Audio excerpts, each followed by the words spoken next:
My guest today is Sean Frazier, the Federal Chief Security Officer at Okta. Sean, always a pleasure to have you on. Thanks, Jason. Always good to see you. As we continue our conversation during the Cloud Exchange, we're going to talk a little security, a little identity and access management, and of course, Sean, we are going to talk about cloud services. So let me start at the beginning of our conversation. And what are you seeing trend-wise around agencies as they move to the cloud? So I think it's been a heck of a journey for cloud and public sector over the last 20 years. And I think it's really kind of where we've reached the nexus where we're starting to talk about digital transformation and modernization of systems and how that affects user experiences. And you know, we have the whole concept around, you know, citizen experiences and digital experiences that we're working with. And we're actually, from a technological perspective and also from a mindset perspective, we're in a really good position where people are starting to understand how cloud can really help accelerate some of those things. So you can accelerate the adoption of modern technology to deliver capabilities to citizens and to their employees. And while also thinking about what the security implications of that are, because again, as the security guy, I'm always thinking about, yeah, I want to make sure that we're providing great user experiences, but I can't sacrifice security in the bargain. So I have to be thinking about how do I build in security into this architecture? And again, where we are sitting right now, everyone's kind of focused on those things and focused on having kind of easy access to technologies with the security built in. So it's a really good time to be thinking about modernization and cloud in general. We've been on this modernization journey, specifically this cloud journey, for the better part of a decade at the very least. We can go back to the cloud first strategy from the Obama administration.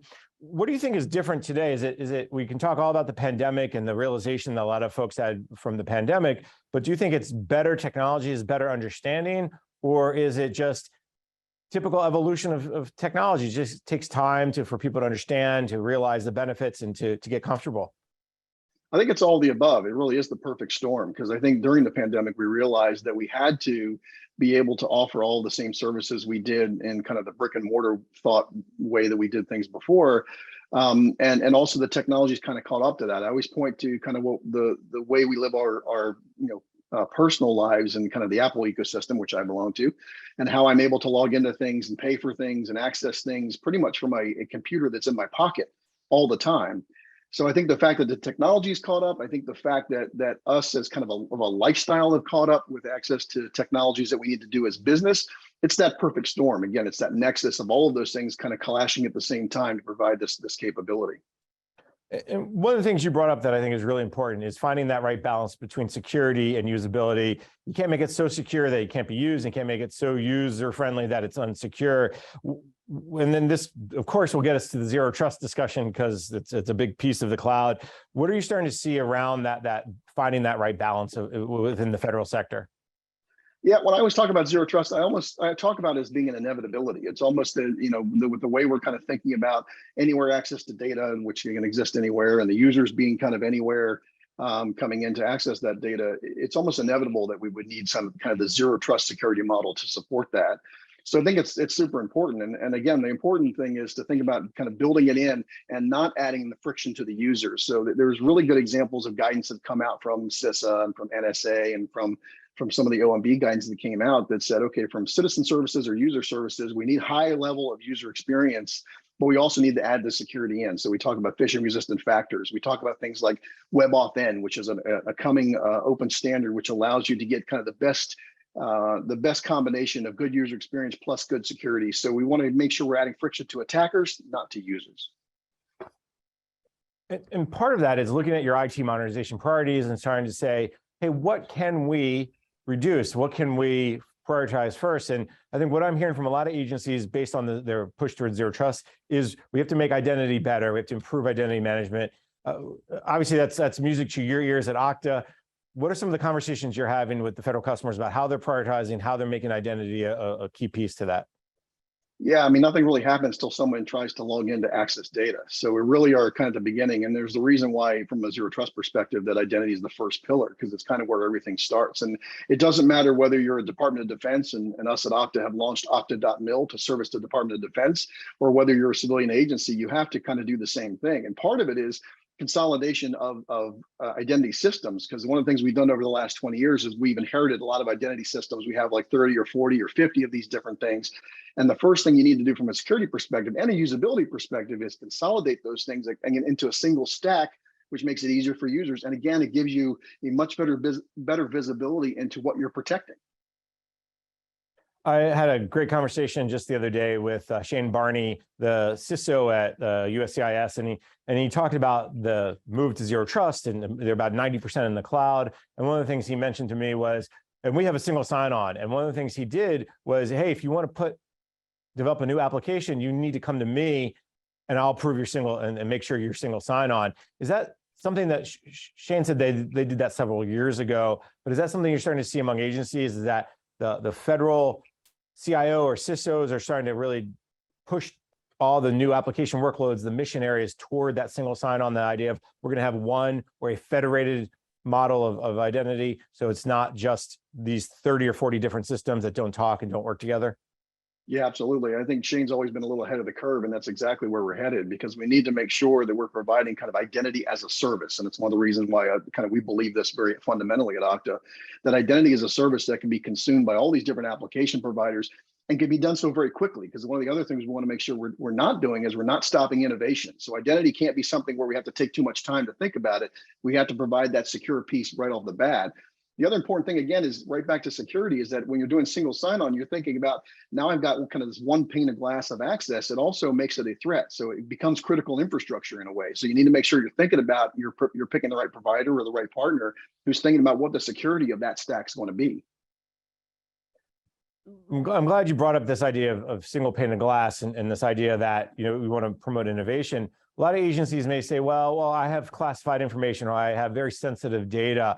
That also is not necessarily a game stopper from your perspective as they move to the cloud, as they use cloud services to support that sensitive or classified information. Are you starting to see more agencies ask for that? FedRAMP High is an example.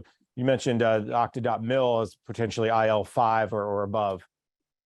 Yeah, absolutely. And it's very important to think about it, because I think one of the things people kind of get lost in the work of this is that, when you think about zero trust, it really is all about the data, and all of the data, depending on the use case, can all be served up in cloud fashion. That's one of the reasons why the entirety of the spectrum, all the way from classified agencies, all the way up to civilian agencies, all the way to state and local agencies, are all able to adopt cloud, because we think about this from the perspective of protecting the data. And one of the reasons why we embarked on the FedRAMP High offering and working with DoD IL4 with an eye towards IL5 is that we need to be able to service all of these use cases. And again, becomes all about that data. You bring up the use cases, which I think is really important. I was talking with some folks from CISA recently, and they talked about their new cloud use cases that are coming out, and for TIC 3.0 and all that. I just want to kind of get your sense of what are you seeing from agencies about the identity as a service? Are they starting to get on board? Do they understand how that works, or do they still want to, I'll use the old term, hug their identity and access management solution?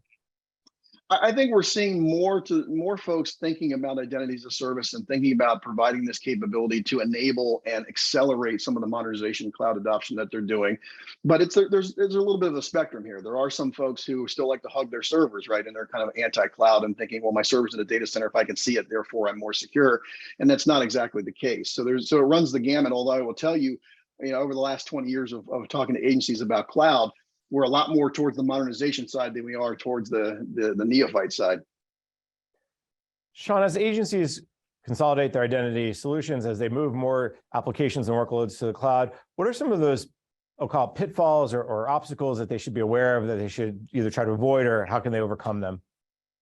I think one of the biggest things is making sure you're taking a look at it from an application and data-centric perspective, and you're looking at everyone as an individual use case, because not everything can be painted with the same brush. So for example, if you have a use case that has a component of contractors and a component of citizen-facing or customer-facing, you won't treat that exactly the same way as you treat your HR system for your employees. So making sure you're looking at things holistically that way.